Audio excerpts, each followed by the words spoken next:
삶의 행복을 주는 이야기 1월 27일입니다. 곧 그때로 일어나 예루살렘에 돌아가 보니 두 제자는 다시 예루살렘으로 돌아갔습니다. 바뀌었습니다. 당연히 슬픈 기색을 띠고 머물러 섰던 그들은 이제 마음이 뜨거워졌습니다. 허탄한 듯이 들려 믿지 않았던 예수의 부활을 이제는 믿을 뿐 아니라 증인이 되었습니다.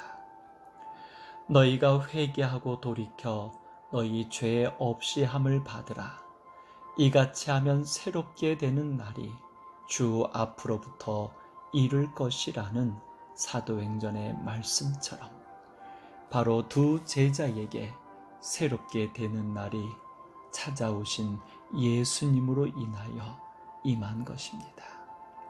전적인 예수님의 은혜요, 성령의 사역이요, 하나님의 사랑입니다.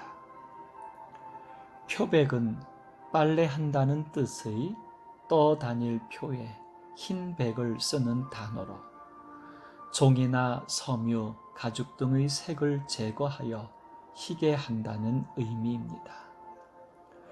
표백제는 화학물질로 섬유 등에서 색을 띠는 성분을 변화시켜 색을 제거하는 작용을 합니다.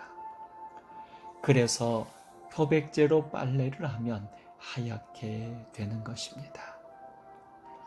그러나 표백제의 주요 성분들은 다량으로 피부에 직접 닿았을 때 자극을 주거나 노출이 심한 경우 화상을 입을 수도 있습니다. 또한 잘못하여 입에 들어가게 되면 소화기에 심각한 손상을 일으키기도 합니다. 혹여 공기 중에 날린 표백제 분말이 호흡을 통해 체내로 들어간다면 기관지나 폐에 손상을 일으키게도 됩니다. 인위적으로 색을 빼기 위해 강한 화학약품을 사용한 것이기에 어쩌면 당연한 부작용일 수밖에 없습니다. 그러나 여기 엠마오로 가던 두 제자의 변화는 어떤 부작용도 악영향도 없습니다. 왜냐하면 강제로 변화시킨 것이 아니라 감동으로 새롭게 된 은혜이기 때문입니다. 예수님의 사랑과 성경을 풀어주심으로 제자들의 속에서 마음이 뜨겁게 되었습니다. 이에 그들 스스로 일어나 예루살렘에 돌아가기로 선택하였으며 한 걸음에 11제자 및 그들과 함께한 자들이 모여있는 곳까지 도착합니다. 더욱이 그들은 주께서 과연 살아나시고 시몬에게 보이셨다 하는 소리를 그곳에서도 듣습니다. 이에 그들도 가만히 있을 수 없습니다. 그들도 증인으로 분명 할 말이 있고 하고 싶은 말이 있었습니다. 바로 길에서 된 일과 예수께서 떡을 떼심으로 자기에게 알려지신 것입니다. 이렇게 예수님을 통한 변화는 기쁨이 되고 아름다움이 되고 행복이 됩니다.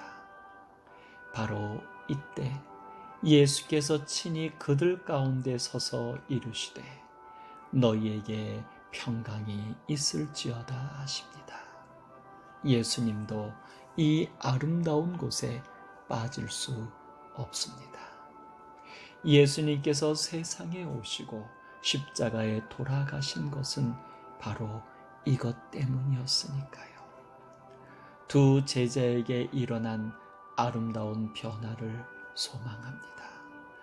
제자들처럼 무지와 슬픔 중에 있을지라도 예수님을 찾는 생활이 되고 나를 찾아오시는 예수님을 맞아들이며 성경 말씀으로 교훈받고 예수님과 함께 떡을 떼는 친교로 뜨거워지는 행복한 삶이기를 소망해 봅니다. 삶의 행복을 주는 이야기였습니다.